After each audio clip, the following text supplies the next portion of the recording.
Welcome to the ACIT podcast, the official podcast of the Association for Critical and Interdisciplinary Thinking. We have a somewhat more relaxed intro now, but we are still hoping to provide you with thought-provoking and stimulating conversations with researchers from all kinds of backgrounds and from all over the world. As always, you can find out more about us at www.acit-science.com. And now, without any further ado, let's jump right in. So hello everyone, I'm here with Will Millard. Thanks for joining us on the ACIT podcast.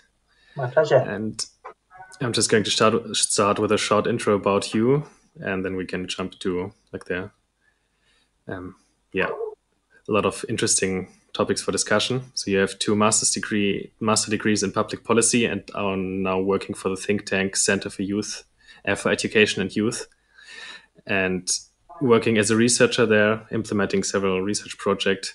One of them is, for example, the word gap with Oxford University Press that we can talk about later if it fits in. And you're also leading an evaluation of several career programs in the UK. And I think what we're going to talk about in the next hour is kind of a small leap away from previous topics we discussed on this podcast that were more like hard scientific problems from AI, physics, biochemistry. But I think the way we build our education systems is incredibly important, and especially in these times when they experience such an unprecedented stress test through COVID. And I think there's a lot of very interesting things to talk about, and I'm very happy to have you on.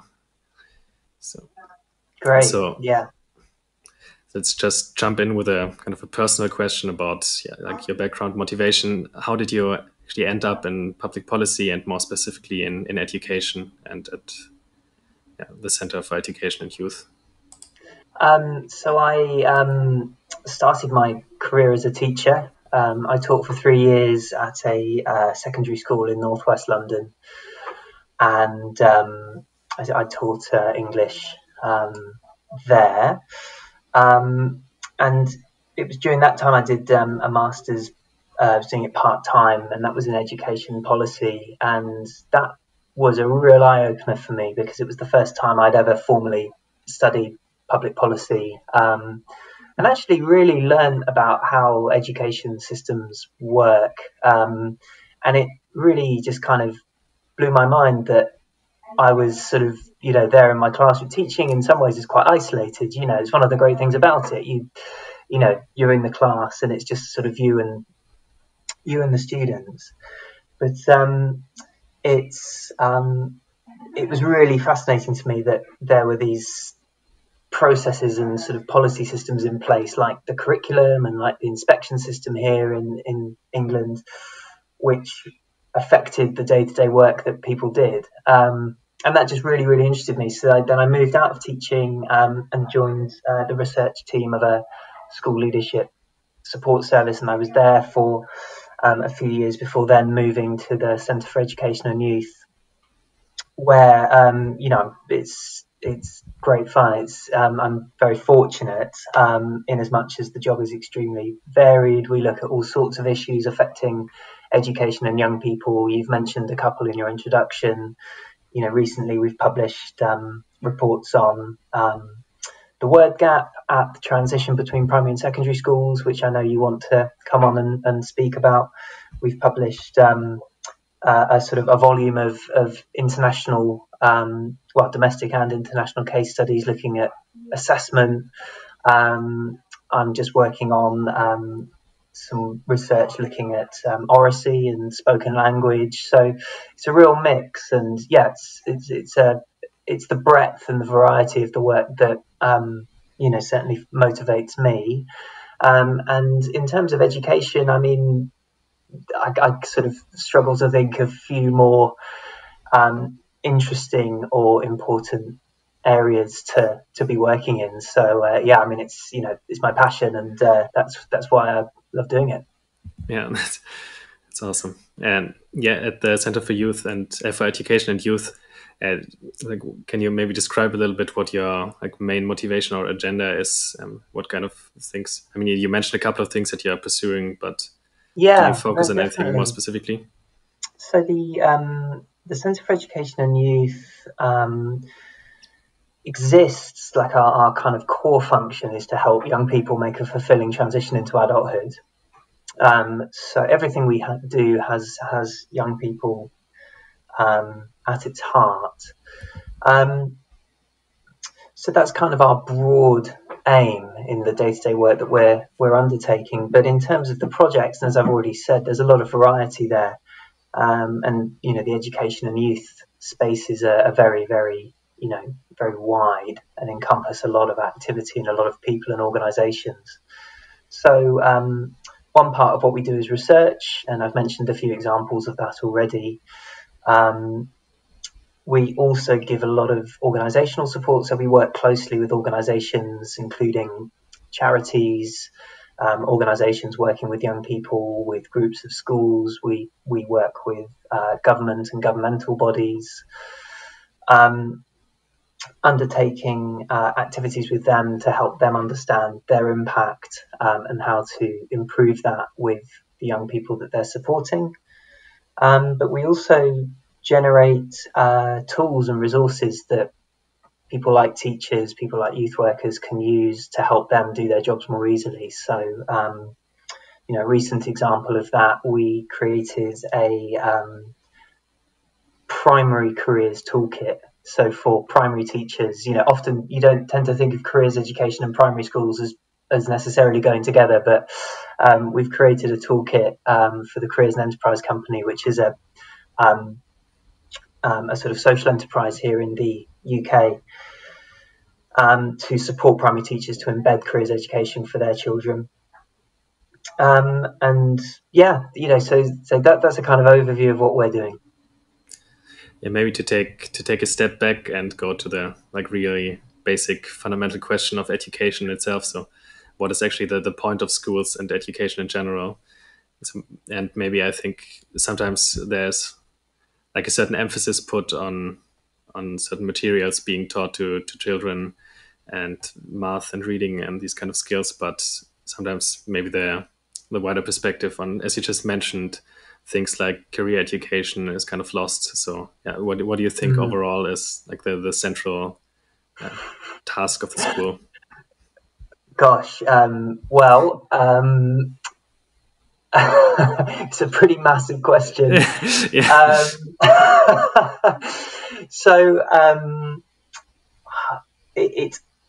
It's a vast question, and I think that virtually everyone you'll ask will have a slightly different answer. So I'm not for a minute going to kind of try and claim that I've got a special answer, which is definitive. I think that some of the more, let's call them mechanistic things, like the reading, the maths. We do a lot of work researching oracy and spoken language. Those are clearly really important. So the sort of the more mechanistic side of things, the developing of useful skills, useful knowledge, that's clearly one really important aspect of what education can do. Then there's the kind of interpersonal dimensions. So one of the you've already mentioned the COVID crisis, and one of the really key things that I think children and young people have been missing about school is just seeing their friends, seeing their teachers, having that interpersonal connection and contact with people. That clearly is a hugely important aspect of it as well. I'm a little more ambivalent about the extent to which schooling should serve the economy and careers. So just forgive me, I'll say slightly more on that. I think there should certainly be a connection between the two. I don't think you want schools to be disconnected from what's happening in an economy or in the jobs market. But I think schooling is not about just preparing young people for that. So I certainly shy away from saying that school is about preparing young people for work. I mean, that's a part of what schooling's about, but it's probably not the most important part. I think there are other more immediately important functions that schools serve, but it's all important. Yeah. But I guess that's a frequently voiced critique, especially by school children themselves, that they learn certain skills that seem Yeah, very disconnected from the mundane reality of having to pay taxes and having to work in a company, and then they learn about stuff that they will never reuse. definitely. I think it's about opportunity, I think, and my partner is a maths teacher, and we were talking about this actually earlier in the week. When I had this a lot when I was teaching, she's a teacher and she gets it now. Children saying, "What's the point of this? Why is it relevant?" And I think the answer to that partly is there's an intrinsic benefit to acquiring knowledge. That's one part of the answer. But the second is it's about giving yourself the opportunity and not shutting opportunities down. So by having those skills or that knowledge, even if you can't draw an immediate link with that and what you perceive your future is involving, if you don't have that knowledge or you don't develop those skills, you're closing off options. And children and young people, they're just starting out. So, the more we can kind of fill them with ideas and Mm. inspiration at school, the better, because it keeps children's horizons really broad at that really important kind of early stage of their life. Do you think in the current education system, I think there's this often critiqued sense of moving towards increasing specialization at a very early stage of career education, and during, yeah, maybe that's more a university related question, but having already very specialized bachelor's degrees and undergraduate studies, do you think that is actually observable, this tendency also in the just in the school sector, maybe in the UK or more in general? Do you think that they should be countered in a way? The extent to which we specialize in particular sort of subject areas. Yeah. Um, I've no problem with sort of specializing in subject areas, and I think when you're studying geography, like, your goal is to become a specialist in geography and to Mm. learn as much as you can about that area. I think sort of there's almost a practical question there, which there are only so many hours in the day, Yeah. and this is where the kind of thorny and complicated issues around curriculum, I think, come in, because it's zero sum. You're learning about this, which means you're not learning about something else. So there's a discussion there about what we want that specialism to look like, and what is the knowledge, what are the skills that we want to prioritize. And that necessarily means that there'll be other knowledge and other skills that we can't prioritize. Um, Again, I mean, everyone you ask will have a slightly different view on what the right balance is there. I personally tend to veer towards thinking that there's a lot of virtue and a lot of benefit in something fairly academic, but that probably says quite a lot about my preferences, right? Mm. I'm a researcher and I work for a think tank. Yeah. Yeah. So, Yeah. so I probably would say that. Yeah. That induces a certain bias to yeah, how you prioritize which kind of Um, things are most important. I hope I haven't completely dodged your question. I suppose as a general rule, I think specializing later rather than earlier is probably helpful in terms of, let's say, the number of subjects you're studying, um, just to kind of keep that breadth. I'm not convinced. We have this really well, it's very controversial, and in my view, it's not a helpful system of selection in some parts of the UK at age 11. And the rationale for that historically was to sort of separate out children who were deemed academic or not academic. And the idea of sort of, yeah, splitting children off into pathways at that age, or kind of specializing at that earlier age, I fully disagree with that. I don't think that's the right approach at all. So yeah, specializing a bit later to me intuitively seems like the right approach. Yeah, it's actually the same in Germany as well, that you split off at age 10, 9 or something like that after fourth grade. So, and it's, I think it can do a lot of damage. Mm. Yeah, I was asking about the specialization. It might be a bit of a divergent like topic, but just in general, because there's so many shifts to be expected in the job market with the rise of AI technology and automation and all these kind of things, that probably the school sector or the education system needs to kind of also adjust and maybe emphasize different skills that weren't as important earlier. I don't know if that shift is can already be observed, or if this is something you guys talk about. So yeah, that's we spend a lot of time thinking about that and the right balance. One of the observations I think I'd make about the system in England, and by the way, I'm saying England, I'm sure you know this, but the UK obviously has the four home nations, and the education systems in each are actually separate. So yeah, that's why I'm saying England. Um, there's a frustrating tendency for the education system and education policy to swing between two fairly extreme positions, actually. And I think both are implied in your questions. So, one is let's not focus at all on, I'm going to sort of simplify and characterize this.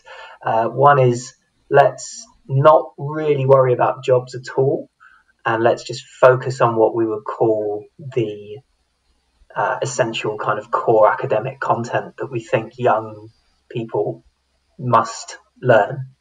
And the other extreme is let's focus much more on things like employment, things like the development of life relevant skills, and let's sort of prioritize our education system around that. And I think certainly every education system I've ever studied has that debate going on. It seems like in England, the kind of the extreme of that debate is quite pronounced, and that policymaking moves relatively speaking, policymaking moves very quickly here. So at the end of the 2000s, the new Labour government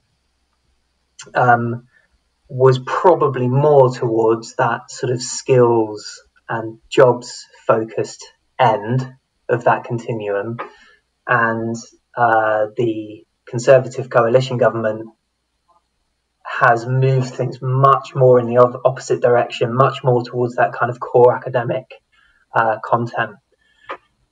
Both have got their merits. My frustration is that we tend to see the debate here as one or other, when I don't believe that that's necessary. I think you can have the best bits of both, but that we don't spend enough time figuring out the practicalities of how to get the best bits of both. We kind of all or nothing. Yeah, it seems to be a general problem when yeah, certain ideas get politicized and polarized around. Like then you people feel the kind of tendency or need to do something like only the one extreme because the other guys are doing the other thing, and it can't be any good. It becomes quite tribal, Yeah. and I'd be interested to know actually if this is the same in Germany. But there is a party political association with educational philosophy here, which is sort of bizarre when you think about it, because education philosophy, I don't think, is inherently party political. But that's how the debate is conducted here, and it's interesting. I mean, how does that compare with Germany?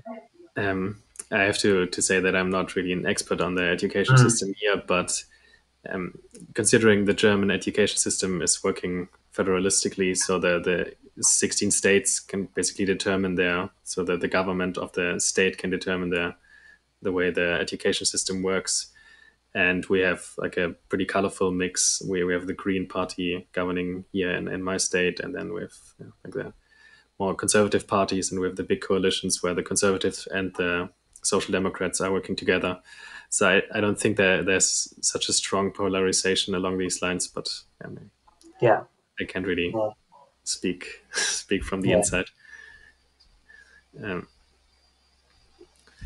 and maybe to move on to a more like just as an example of a specific skill that you've been studying in the context of this word gap project. So can you talk Hmm. a little bit about what you've been doing there, and maybe also how this relates to this idea of learning very general skills in school? Sure. So, I mean, the context for the word gap work, Oxford University Press, a couple of years ago now, published a report discussing um, the fact that children from certain backgrounds, and to sort of be specific, children from poorer backgrounds um, are less likely to sort of develop a kind of rich and varied vocabulary. So in 2020, we were working with them as a follow-up to that, looking specifically at, well, two things. So the project sort of changed in focus because the beginning of 2020 and the end of 2020, Yeah, something happened. yeah, so so the project did change a bit. Um, but the focus throughout was vocabulary at the transition. So as pupils move from primary school when they're age 11 into secondary school, what happens to their vocabulary around that point, and how can schools support children to develop a strong vocabulary across those years of their education. The second sort of area obviously was the impact of COVID and the effect that would have on this.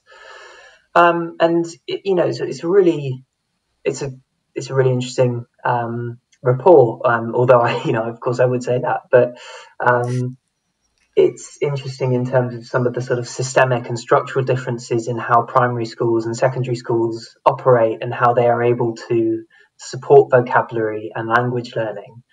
So I'm sure that you're aware of this, but just in case some of our listeners aren't, primary schooling in England is from age 5 up to age 11. Secondary schooling is from 11 to 16. That's the kind of compulsory education age bracket.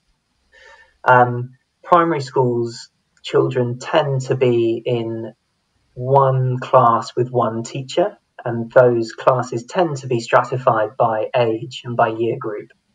So the children aged 5 and 6 are in a class, the children aged 7 and 8 are in a class, and so on.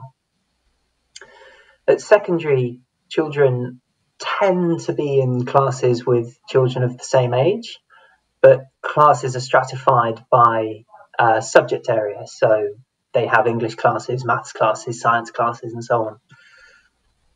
And the difference, actually, and this goes for vocabulary, but it goes for lots of other areas of what schools do in terms of children's experiences of education, actually is quite profound. Because if you have one class teacher, the class teacher gets to know the students incredibly well, but that also has to teach them every subject. So the challenge for primary school teachers is learning such a wide array of knowledge and skills to teach their curriculum. At secondary, we have subject specialist teachers, or we tend to, and of course, if you're teaching, if you're a language teacher here, if you teach Spanish or French, you might just see children in a secondary school for 1 hour a week, and you might teach hundreds of children every week in one lesson a week. So the difference is there in terms of the teacher-pupil relationships, but also how teachers are developing some of those skills is quite profound. In terms of vocabulary, I think it affects how teachers see their responsibility for it. So primary school teacher, generally speaking, they're that child's teacher. And if that child has an issue with their vocabulary in a specific subject area, or if it's a more general language development issue, that teacher is going to, see that and is going to respond to that. At secondary, lots of the language related stuff tends to get pinned, I think, on English teachers. Subject specialist teachers will be developing the more academic vocabulary in their lessons, of course, but the general language development points, spelling, punctuation, grammar, all of that sort of stuff tends to be seen as the responsibility of the English department. And I'm not quite sure that emphasis is right. So there's some interesting structural differences, I think, between those two. And do you think this kind of gap can occur because in secondary school, people that have some kind of deficiencies in their language development are not really like picked up by the education system because no one really feels responsible except like the English teachers? Or that can happen. Certainly that can happen. Most secondary schools do baseline testing when students arrive. So these aren't mandated by the government, but these are assessments, often in things like writing, reading, maybe sort of non-language reasoning, things like that, to sort of get a sense of where the students are at when they arrive. So often that sort of testing will pick up if there is a noticeable issue. But yeah, it is theoretically possible, and it does happen, that students can fall through the gaps. And actually, I'm slightly forcing a segue on you here, but I'm going to bring it up because it feels relevant. CFEY is about to publish a book called Young People on the Margins. It's a series of chapters written by the team at CFEY about young people who are at risk of marginalisation. So, for example, there are chapters on school exclusions and the groups of young people most at risk of being excluded. I wrote a chapter on the children's social care system. There are chapters on young people who are at risk of experiencing homelessness or who've experienced homelessness. So there's a whole range of different sort of angles and factors. But the kind of common themes are that these young people are marginalised, and often they're marginalised through no fault of their own. And the reason I bring it up is because, precisely of what you say, often a common experience of these young people, kind of whatever the reason for their marginalisation, is that they've fallen through the cracks. You've got teachers who are overworked, often pretty stressed, very busy, and have lots of children in their classes. You've got social workers who tend to be pretty stressed, tend to be pretty overworked, and have lots of cases. You've got doctors, you've got police. You get the picture. And between them, somehow these children manage to fall through the cracks. And that is a problem of our system, being too disjointed, and there not being enough across sort of service communication about young people to ensure that they don't fall through the cracks. So I forced a bit of promotion on you there, I'm afraid, but it does feel relevant. but it's more of a conversation than an interview, so always feel free to not follow the script. Is this marginalization like happening along certain socioeconomic boundaries or boundaries of like ethnic background or something? What do you think are the biggest issues that create these kind of divides? Yeah, so you've named two there for sure. Some of the demographic factors that we know are likely to place pupils at a disadvantage in terms of the outcomes they may get are things like parental income, things like geography is another. So where in the country you grow up can have all sorts of impacts on your experiences of schooling and of life more generally. So, for example, if you're a child growing up in the northeast, you're dramatically more likely to end up having interaction with the children's social care system, for example. Lots of these issues are overlapping and interrelated. So one of the reasons for that is because there are high levels of poverty in that part of the country, and poverty is a major driver of interaction with social care. Gender is, that can be relevant. That plays out in different ways. So the biases that teachers bring in terms of what they might expect of male versus female students, again, can have a very profound effect in terms of shaping, young boys, young girls' experiences of schooling. Even in terms of the books that parents and teachers are picking for, young children to read are shaped by nothing other than whether that child is a boy or a girl. So that's certainly an important one too. And then, as I say, I mentioned a few more in relation to the book. So race is certainly relevant. That's a very, I know that's at the front of a lot of people's minds, certainly after the events of 2020. And unfortunately, we do see lots of correlation between, the, your ethnic heritage, and, the outcomes that you may achieve. And again, there's all sorts of complicated things going on there, including racism, sadly, but it can also be around, teachers' expectations, and that sort of what becomes a sort of, a complicated and sometimes self-reinforcing cycle around expectations, and subsequent behaviours. So, it's a complicated area, but there's lots to unpack.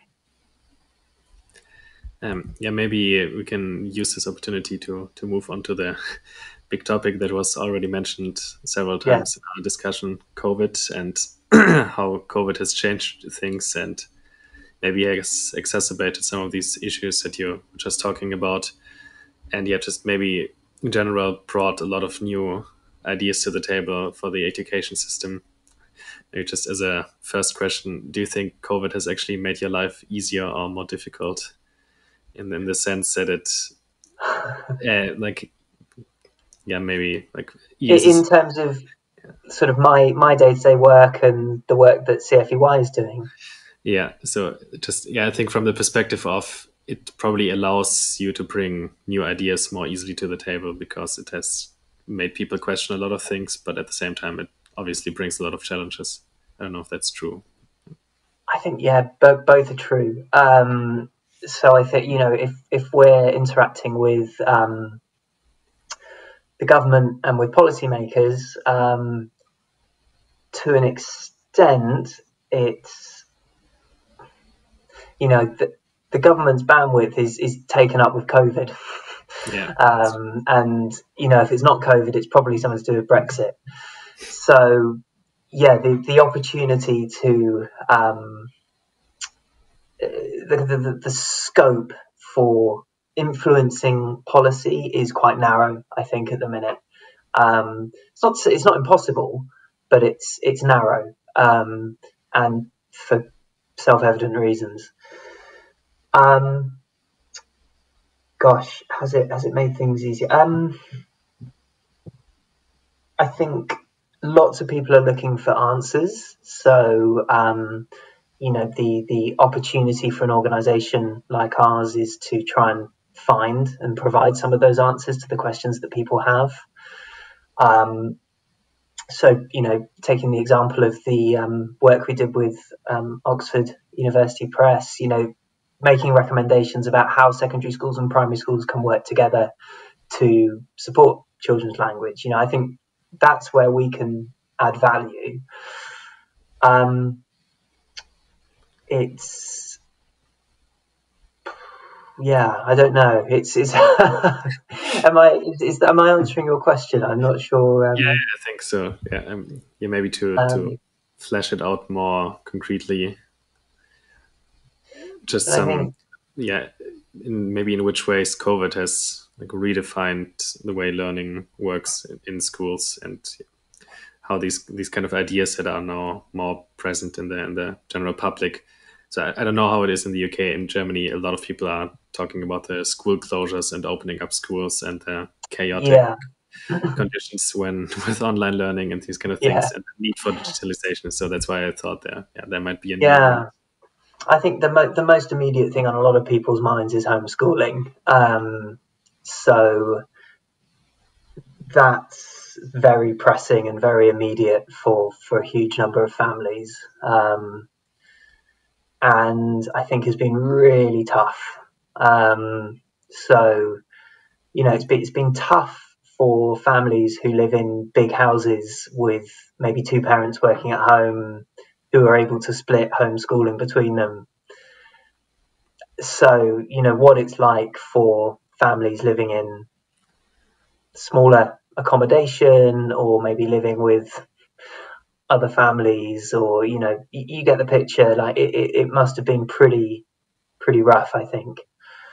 um, we talked at the beginning about all of the kind of social and emotional benefits of going to school, and again, I mean, it's been a stark reminder of just how beneficial school can be on that front. I think one of the things certainly that I haven't got children, but my nieces and nephews miss most is just seeing their friends at school. So I think that's been a huge impact on that front. In the medium and longer term, again, we've talked about lots of the groups who are at risk of marginalisation and not getting as much from the education system, and that's been the case sort of forever. Sadly, there's been entrenched inequalities. And this is not just in our education system, by the way, this is the whole social fabric of the country. So, what I'm saying extends far beyond schools, but it's been the case for, forever that certain people have, have experienced that.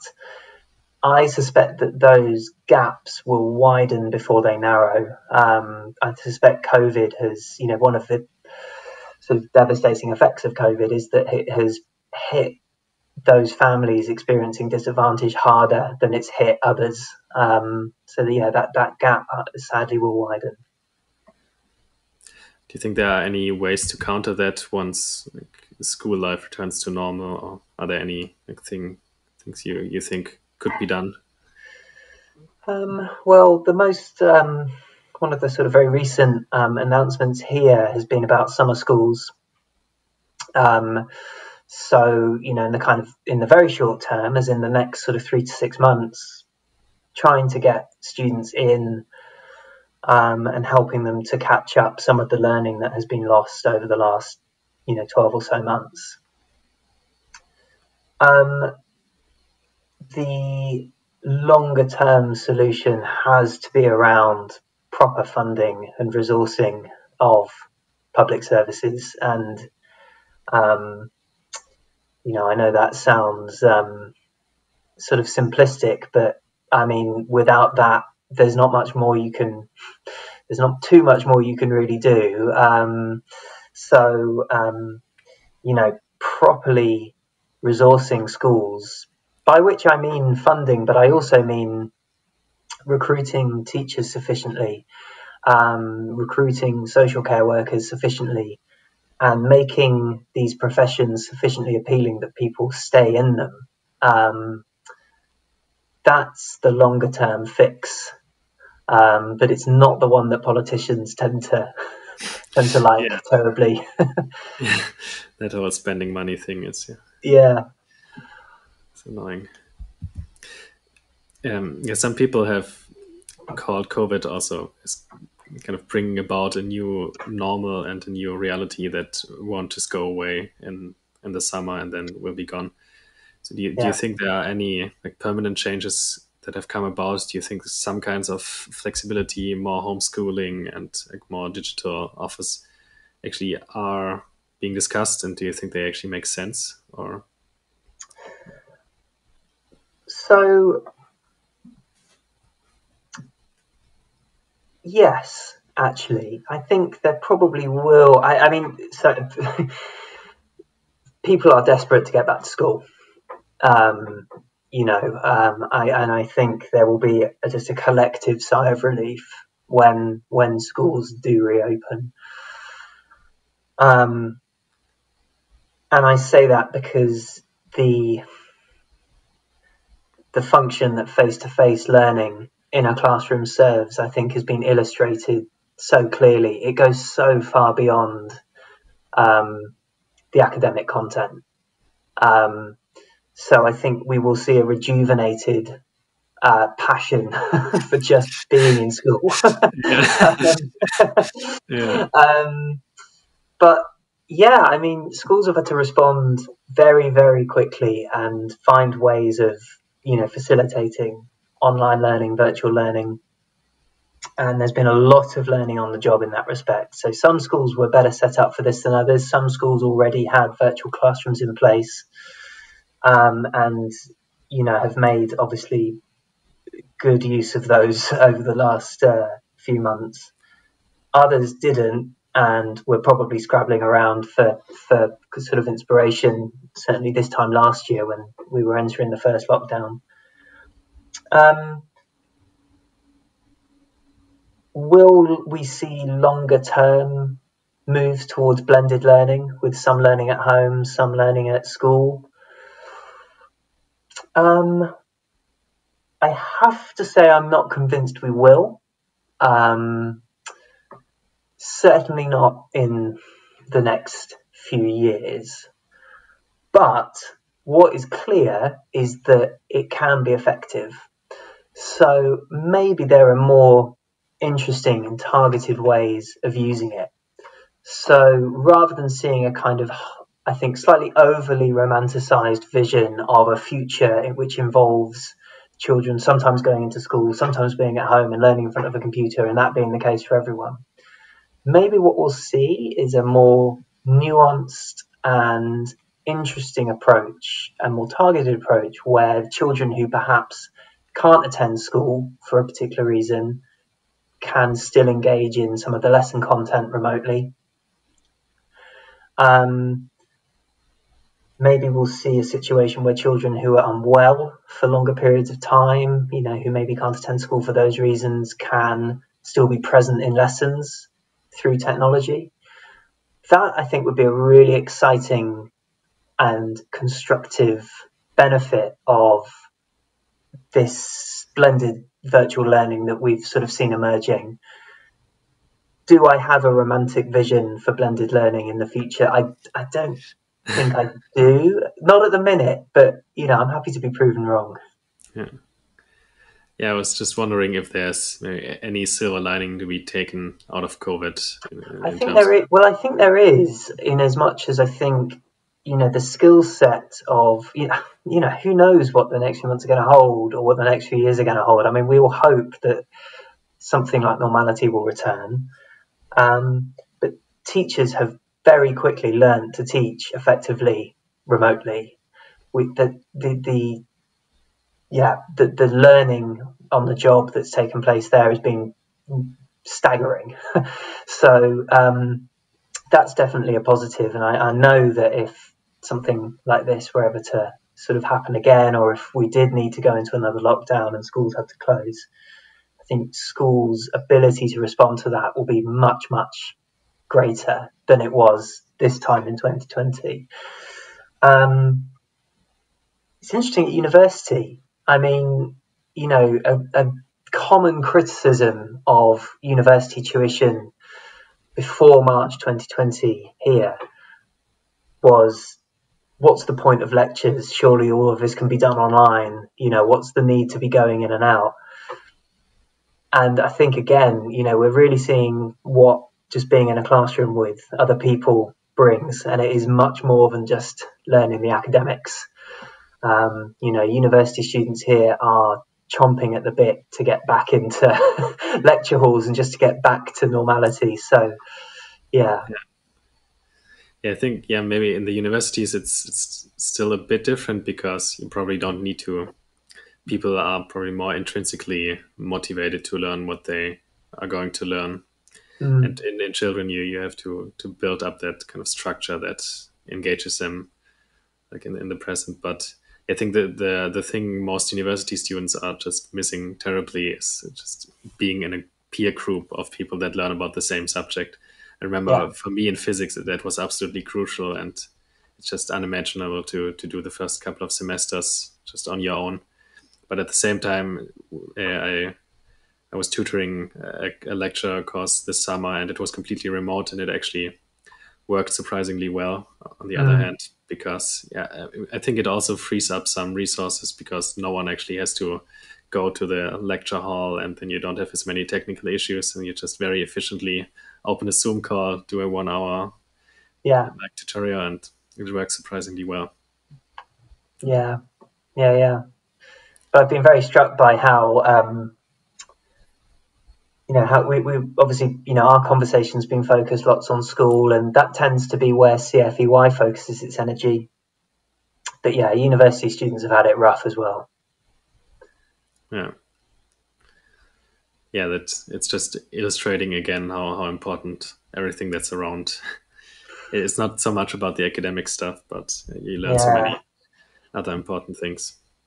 And I mean, home working as well. I mean, just to really kind of expand this right out. I mean, um, when our offices shut last year, we sort of thought we'd be back in the summer, and it was only for a few months. And I do think, actually, I mean, that actually is one area where I think more flexibility probably will be welcome, and we probably will see something stick there.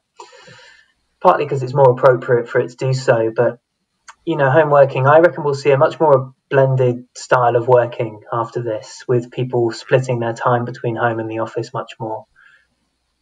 We've seen it's possible. We know it can be done. Yeah, I think it's different than for schools because Yeah, in working at home and home officing, there seems to be, once you've seen it, there's not really a way back that can make you justify that there's no way around meeting yeah, in the office every day. But in schools, you probably saw the opposite of it being extremely important not to do yeah. it at home. Like, Indeed, yeah. do you think there will be any like?